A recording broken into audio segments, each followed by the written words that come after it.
Hello, welcome to the Film Vomit Podcast, an extension of the Vomit series of podcast. As always, we're your hosts, Mac Taylor, and Cole Selby.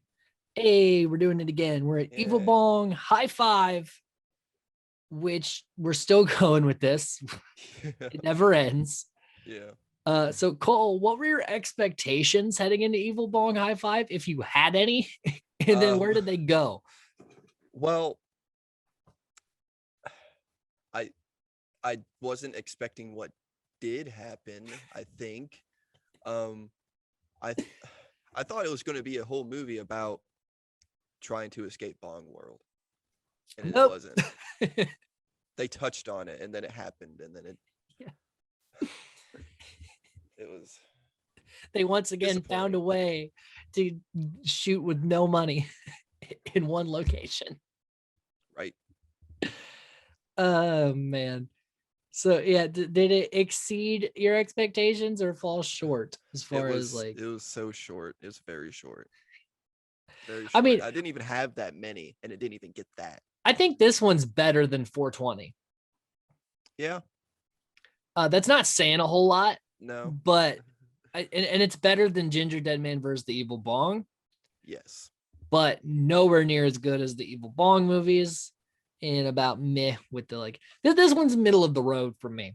Like, we'll talk about it at the end, but I think if they'd have done this in like a mini series instead of made multiple movies about it, I'd like it a whole lot more. Yeah. But because it's presented in movie format and these were like a couple years apart each, like I would get pissed off at this a little bit. But again, we'll talk about the end once we're done talking about the movie itself. But nevertheless, that is one thing too that I definitely kept thinking about as I watched this movie twice, as I watch all the movies twice, and it's hard to do. So we start out.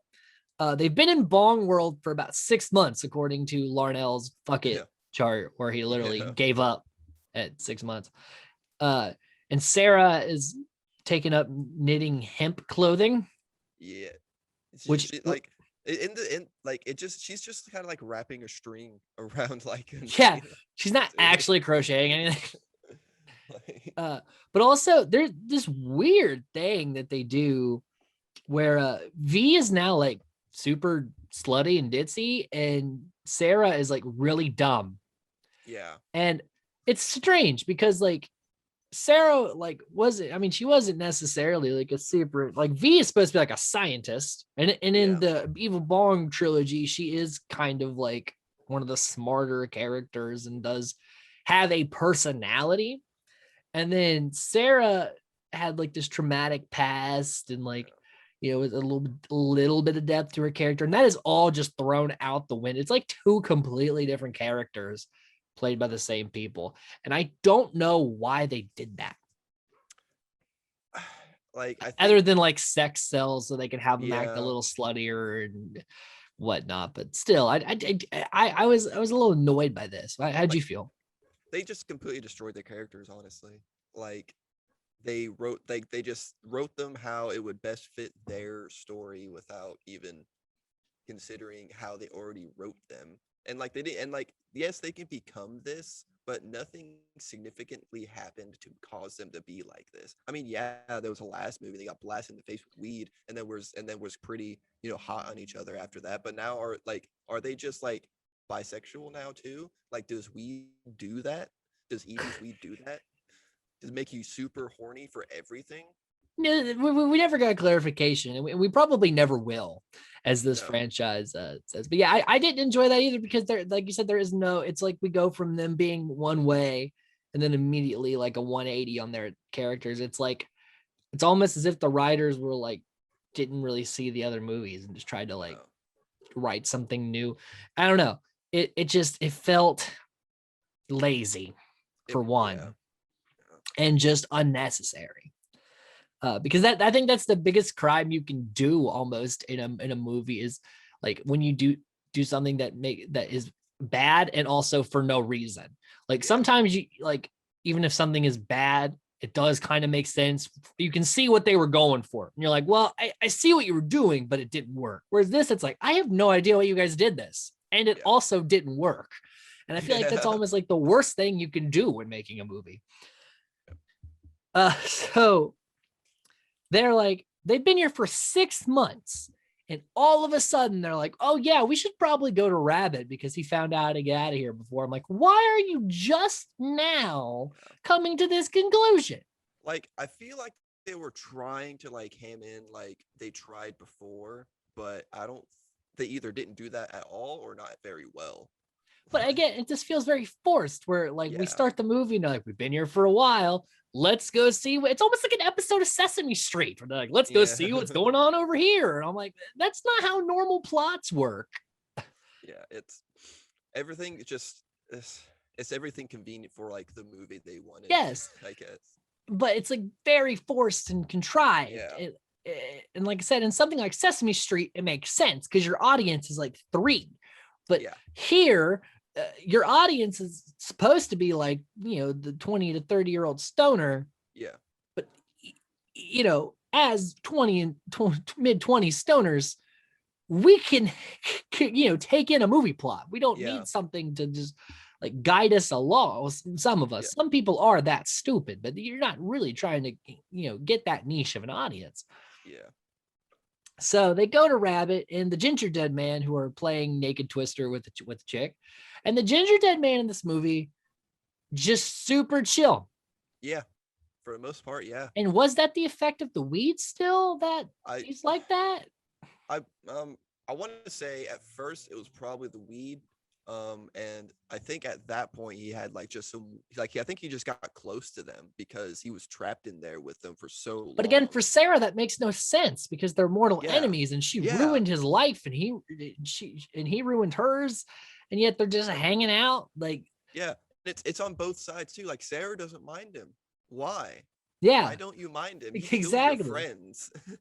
Yeah. So it's again when you consider the past films, this is just strange.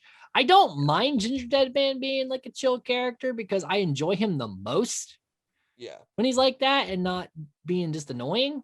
because he gets actual dialogue. Yeah, but also the lip CGI is super terrible, and Yeah. it's not great. I missed a puppet. I do miss full the puppet. the full animatronic stuff. And then we get the whole theme for Rabbit here in the movie is he is mastering the art of what's called nothing head, which basically just means you just clear your fucking mind because Rabbit doesn't give a fuck. Yeah. And that's how he escaped Bong World the last time, and he's trying to teach Larnell and crew how to do this time. But yeah, that's like his whole character in this movie is because he goes in and out of it, and there's a lot of jokes around like what's going on with that guy. And Larnell's like, give him a minute. Yeah. Like they kind of brought Rabbit's character down a few pegs with this movie. Mm-hmm. Like they just made him a one trope dude when he's so complex. Like especially from the other movies. Like he had so much to give, and now he's and even like last movie when it was just him like wanting to see tits and ass and smoke weed. They've even taken it down a notch there, where he's now just a complete idiot. Yeah, like he had like a pretty, I would like to say he had like a pretty like decent backstory that I would have wanted to explore, but now it's just gone. Yeah. Whereas a lot of these characters really have been whittled down to like one. They weren't even multi-dimensional characters to begin with. They were maybe like 3-note characters, and now we've whittled them down to like one specific character type, and it's very boring. It's very boring, very obvious. And it's not like you can't do that and it not be good. It's just with these, it's just not good. Like at least with Rabbit and like Sarah and Felicity, like they need to stay a little exactly more complex. There's no like straight man character, if you know what I mean, like the person that all this ridiculous like Al was in the first Evil Bong, or Larnell kind of became in the later Evil Bong movies, and V was kind of that character of like you had the Bachmans and the Bretts and the Rabbits being really stupid, and then the characters having to take that and still like, move it forward and react to it. Yeah. Now everyone's I think that's really the problem. I think what's happening is that they were already like, very like 2-3 note characters, but with Al and Bachman and Brett, like they had a very good chemistry around all of them. I think that's why those movies are so good. And now we've lost like most of the magic. Mm-hmm. Like we've lost a lot of the characters. I think that because the thing about the Evil Bong trilogy that worked was the cast. Like you had Yes. that ensemble that together it worked. Now there's only a couple of them left, and their characters have been whittled down, and there's no more magic left. It's all just very flat. And there are moments where like Rabbit and Larnell can save the movie in a little bit, but it's too far gone to really have a full-on success. It's like you can't have like a main cast without like a good supporting cast, and they got rid of the entirety of their good supporting cast. Exactly. And as good as Robin Sidney is, as good as but John Patrick Jordan is the guy that plays Larnell, or as Sonny Carl Davis, like they're great actors, actresses, but they can't carry, three of them cannot carry a movie on their shoulders. They just can't, especially with the bad writing that's been given to them. Yeah. And also like with the piss poor supporting cast that we now have in this movie, which is now extremely one note and also a bit racist. Pretty racist, pretty derogatory. Yes, just all in all, a little ungodly. I mean, like, we'll get to it, but like the redneck characters, I find tolerable now that they're not being racist. Yeah. Now that they're just being like stupid, I can tolerate them. But there's still characters where I'm just like, oh man, we're still doing this. So we get the same opening we got in 420 with the trippy stuff and the same song that we paid for like 10 years ago that we're still using. Leave It to Full Moon. Hey, we paid for a song. We're using that fucking song. Same thing. Like the effects for this beginning though this time.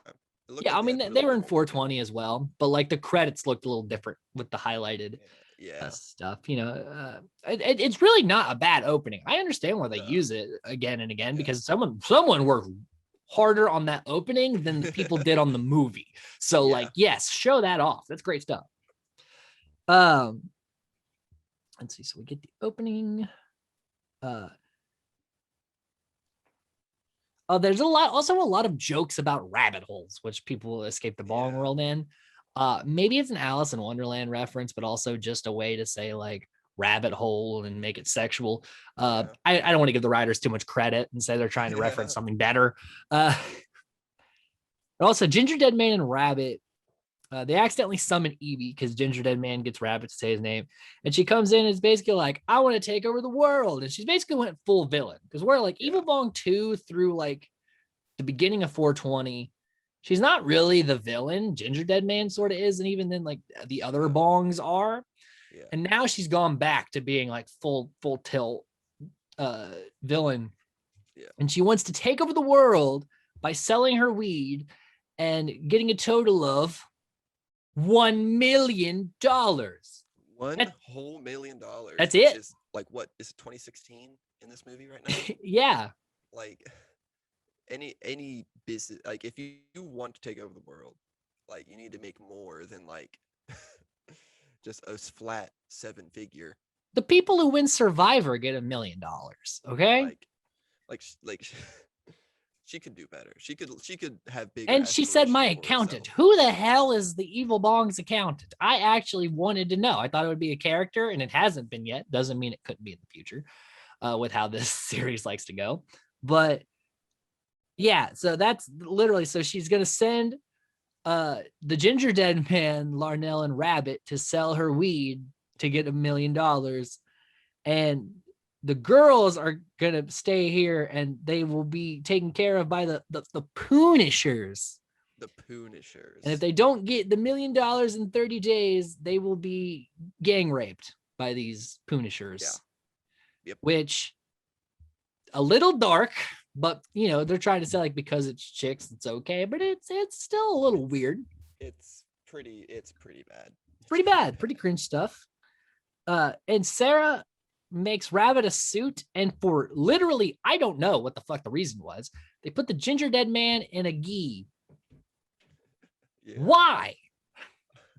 Like, at least when Larnell was like wearing the headband in the third movie, it made sense. He was learning karate.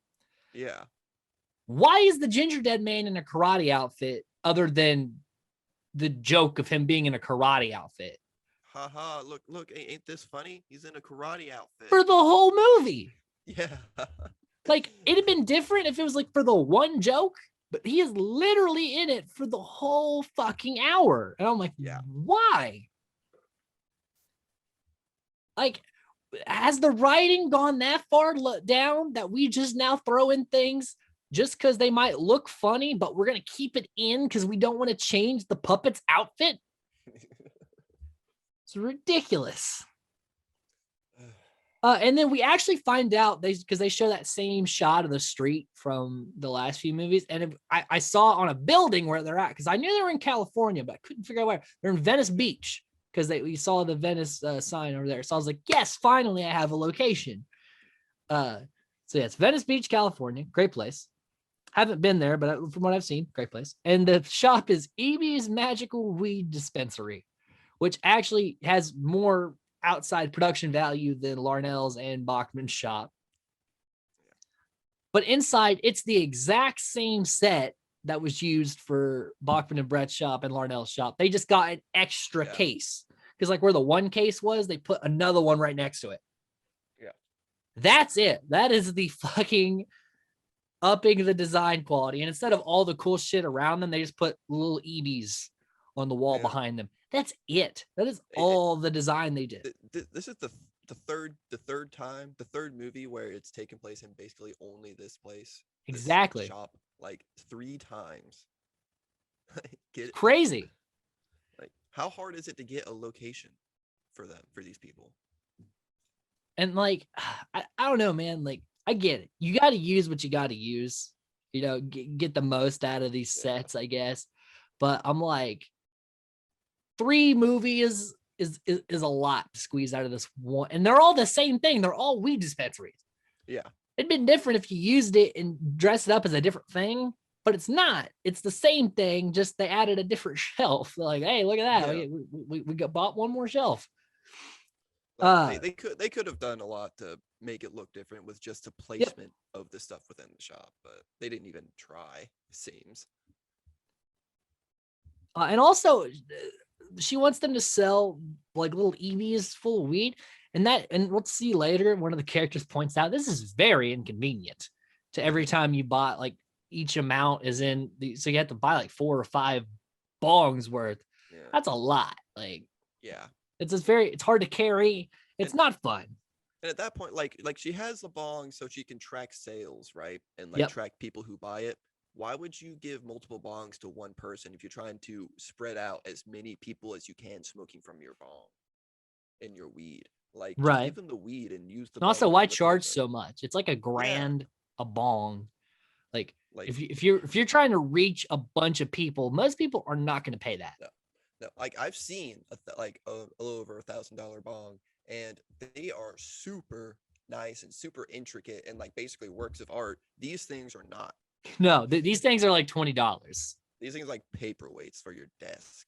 Which actually, I think the Full Moon website did sell them. This whole movie really is like an advertisement for fullmoonpictures.com, which we'll talk about later. There's some shit that's literally just a plug, which part of me is like, get it in. Like, that's fine for your business. Yeah. But another part of me is like, I just sat through a fucking hour-long commercial. Yeah. So, like the Emoji Movie. Oh, God. I'd rather watch the Emoji Movie because at least that makes a little more sense plot-wise. That's a hot take, but them's fighting words, I know, but this franchise has broke me, Cole. It's I feel that. I'm gonna be honest, like, I was watching the movie, but I did not have to pay that much attention to this one. No, you don't have to. No, nothing makes any sense. It's just a bunch of random scenes. Like you think you're gonna look back, it's like, oh, did I miss something? This doesn't make sense. Rewind. Actually, I missed nothing. This is just the next scene. And also, like, it was a line in the past few movies, but like they're really trying to make the catchphrase "rabbit's gonna grab it." Yeah. Like, he said it a couple of times in the other movies, so it's kind of funny. Yeah. But like, he says it like 5 times in this film. Yeah. Like, they're really like, hey, it's his catchphrase. It's his catchphrase. Like, hey, it's his thing that he says. Yeah, Uh, it's like they're trying to bring back Monkey, trying to yeah. bring that aspect back when that worked. And this, I mean, this worked with the last movie, Well, Monkey, a like little bit. Bachman could say it in different ways for different things. Yeah, Whereas like Rabbit's gonna grab it only involves titties. You can't yeah. put it in any other context. Like if it's a catchphrase, it's something you say and can mean multiple things to you. Yeah, This is you only can for emote it in titties. different ways. You Yeah, can use it in like I different want to. situations. This is just tits. That's the only Yeah, thing. yeah. I want to grab tits. I want and just your titties too. That's Like it. That's all I it don't is. want your That's all it ass cheek. is.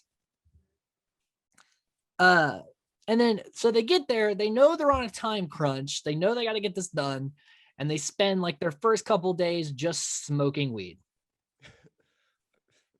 And when I can attest to something. I can attest to that kind of kind of ethic there a little bit. I'm a little stressed, man. I gotta smoke a little bit. well, and I noticed that Larnell and Rabbit are actually like hitting it. Like you can Oh see yeah, it. Like yeah, they're yeah. not I taking could full definitely hits. Like he tell. fills it and then he'll do a little bit Yeah, because you're still trying to finish your scene. But yeah, the Ginger Dead Man, obviously a puppet can't toke yeah, because it has no air supply.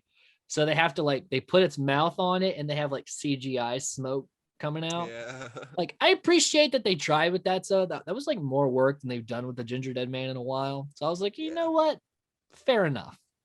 But You yeah, know, we've I we've could seen him definitely jerk tell. off a bunch, but we've Yeah, never actually seen him like take a toke.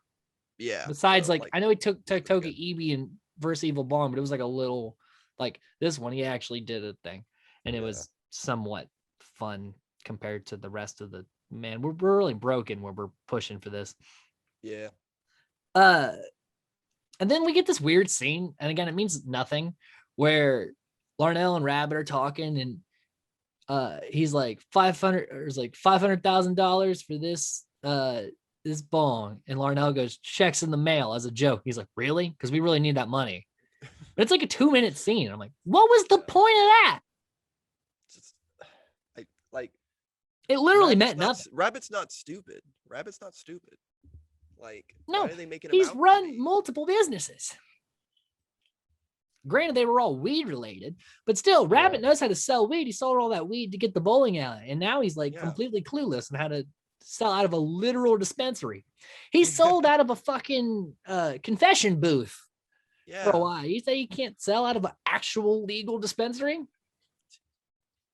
It's crazy.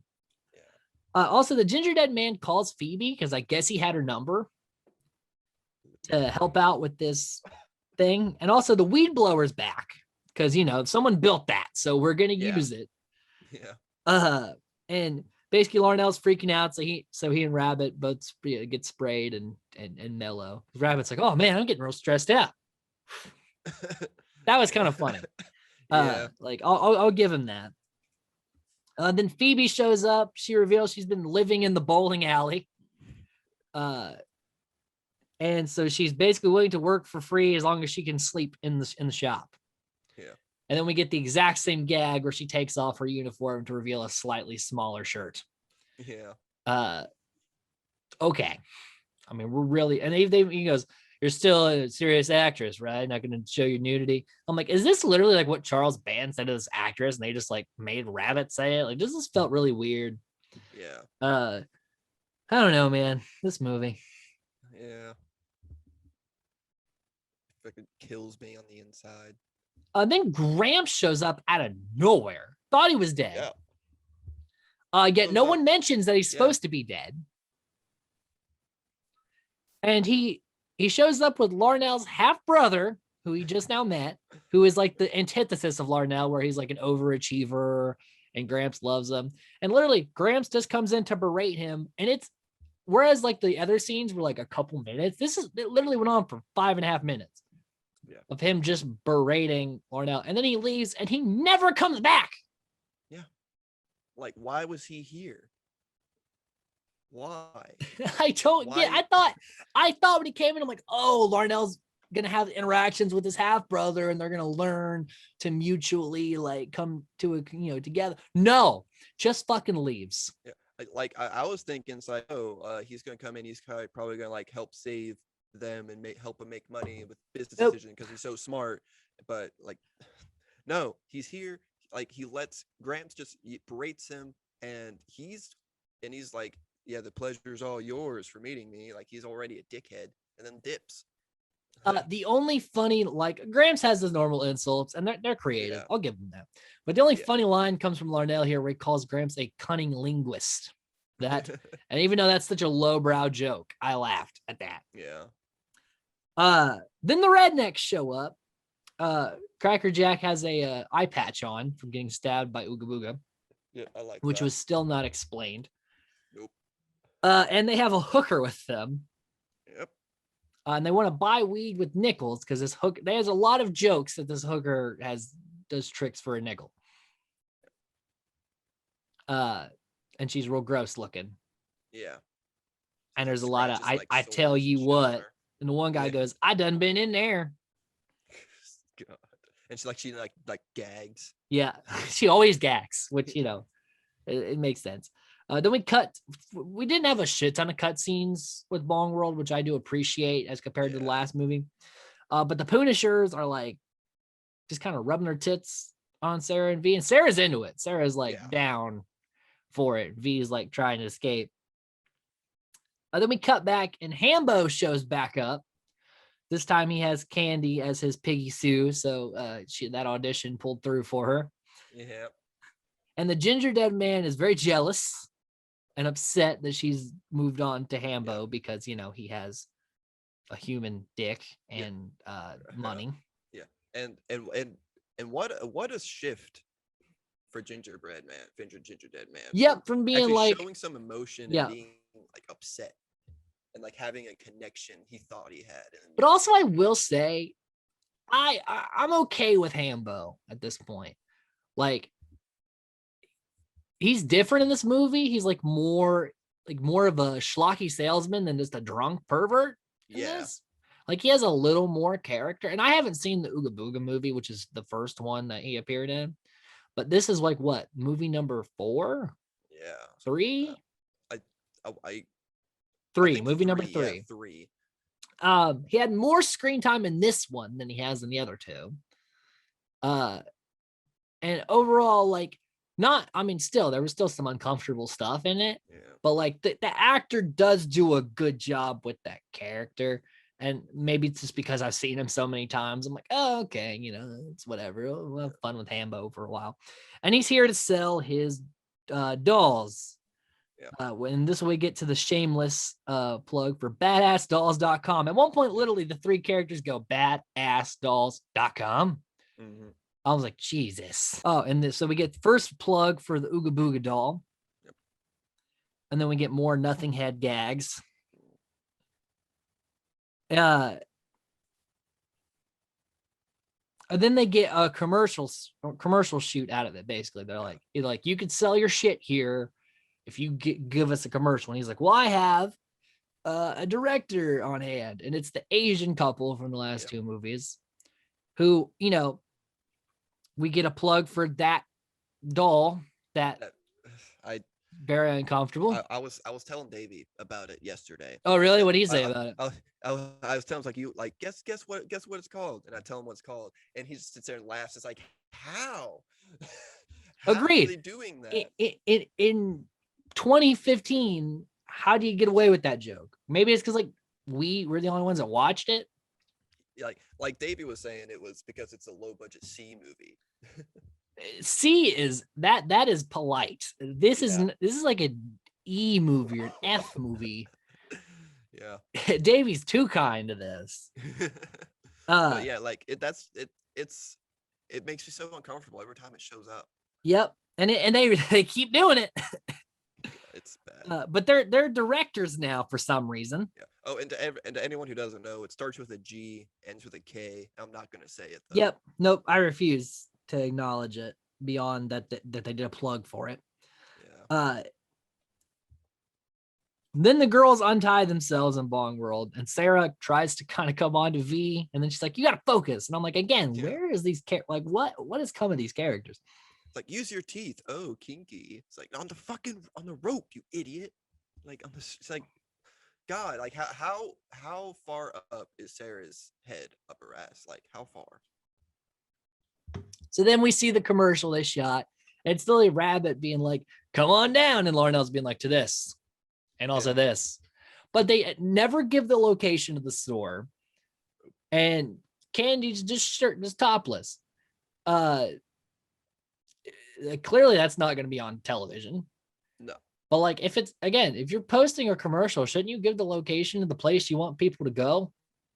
Yeah, you should. It's like free shows daily. It's like, again, you got, people can't just wander around aimlessly. Like, yeah, like Rabbit's supposed to be a businessman. yeah, and it's like number one, where are we located? It's very simple. And you would think Hambo would want the like location in because his stuff's being sold there. And then there's also Larnell's like, I gotta call my friends at Killjoy Psycho Circus.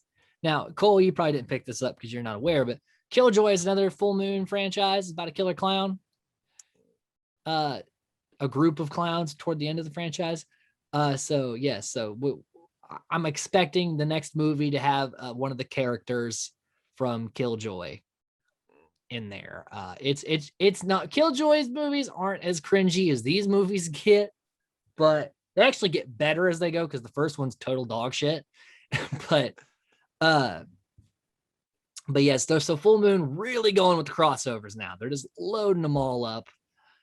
Can't stop referencing shit. That's half of what these are, is shameless plugs and advertising. Yeah. And then that's when we get the Hambo doll plug. So now Hambo's got his own doll.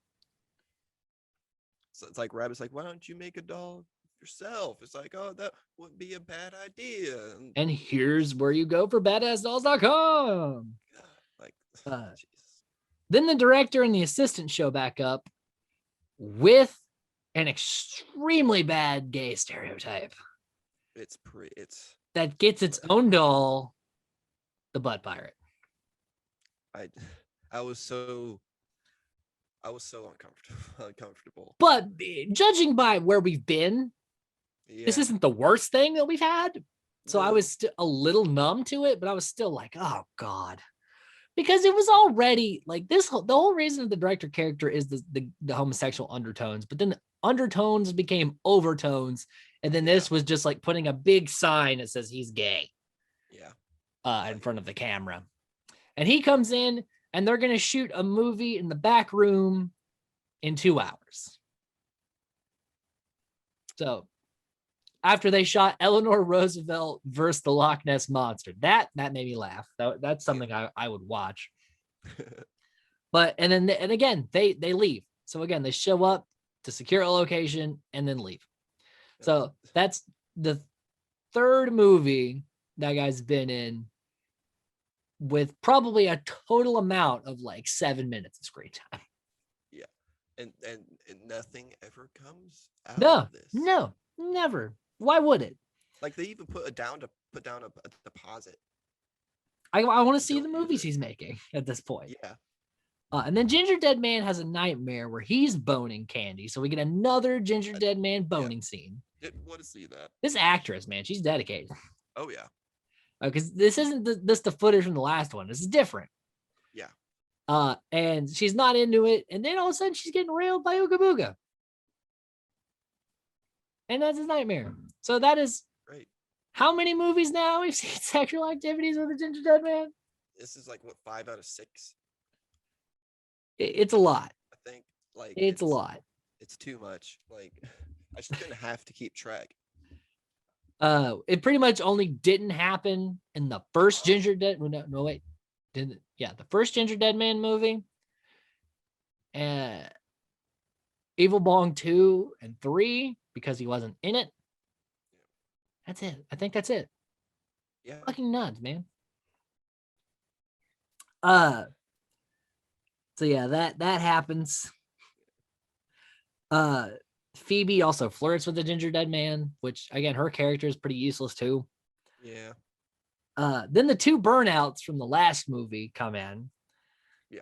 And with a very long and unnecessary scene where Phoebe just insults their intelligence and they say that they posed as X Games guys and they end up buying a bunch of weed, $5,000 worth.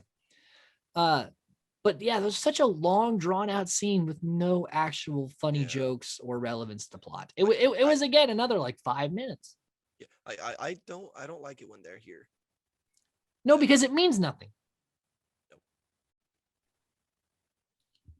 So then Sarah and V tie up the Punishers and act like they're getting into this to try to trick Evie, which again ends up leading nowhere. But there's also a Hellraiser reference where she goes, "Oh, we've got such pleasures to show you," or something. And I'm like, "Hey, okay, you've referenced a much better movie, but that doesn't mean this is a good movie. That just means that I would rather be watching Hellraiser." Uh, then a war vet comes in, and that's when he points out, he's like, "Why do you? I can't carry all these bongs. Why would you just put it in a bag?" And then he gets hit with the weed blower. But I'm like, really though? Like that's a valid point. Like I would be upset. It's like I don't want all these bongs. I want a bong and some weed. And then the ginger dead man vents to Larnell about Candy and like legit cries. Yeah. Like this is a humanizing of the ginger dead man. And there's a lot This is of the, like references, like there's other tarts in the toaster. yeah, There's I other like donuts in the box. If a girl bones you the day you meet her, she's probably not the one. Mhm. Valid point. Yep. But again, why is the ginger dead man crying? Like if they would have just like stuck with it, They don't, I and think it makes no I sense. think it would have been better. But they don't. Like it's just for this movie that he's cool for most of the time. So we see that it's payday, yet they're 40K short. And for some reason, Rabbit has a line. He says, "My knees are like dicks." What does that mean? Either he has some pretty serious stiff leg or limp noodle. Limp noodle I was leg. like, he said that. I was like, what does that even mean? Like, I don't know what's wrong with you, Rabbit. Like, and also like, can we just like, they got $960,000, and this is a super short amount of time to actually Probably a get couple weeks because that $1 million. first week they made like 20 cents, which Yeah, doesn't make any sense. no, So yeah, that happens. There's a lot of shit that just happens.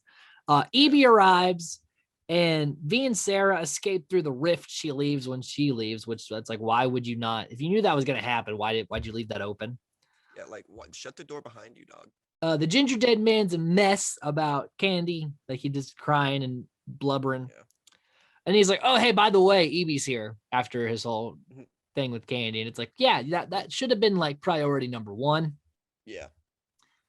Uh oh, and Larnell calls Rabbit Lindsay Brohan. That made me laugh. So the rednecks show up with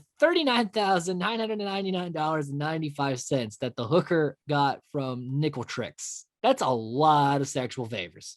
Yeah, And her there's actually vagina was smoke. Yeah, steaming. yeah, coming out of it.